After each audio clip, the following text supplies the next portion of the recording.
Le elezioni regionali, l'obiettivo programmatico della ricerca e della spesa dei fondi comunitari. Ascoltiamo in proposito il candidato all'Assemblea regionale nella lista dell'UDC nel collegio di Agrigento, l'onorevole Salvatore Iacolino.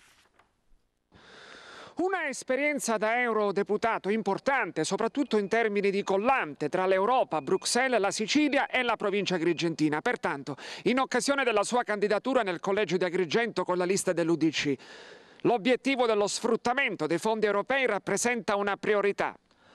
Lo è sicuramente, i fondi strutturali servono a dare ricchezza ad una regione siciliana che ha mostrato nel tempo cedimenti proprio rispetto alla possibilità di utilizzare questi fondi che sono peraltro particolarmente significativi sull'agricoltura, sulle marinerie, sulle infrastrutture, sulla possibilità di migliorare il dialogo con i cittadini attraverso un rafforzamento delle reti intranet e internet, la possibilità di conferire a cittadini una cultura progettuale che le imprese possono sfruttare. Per fare questo ci vuole una giunta di governo all'altezza della situazione, ci vogliono rappresentanti politici che possano veramente portare avanti le esigenze e i bisogni del territorio.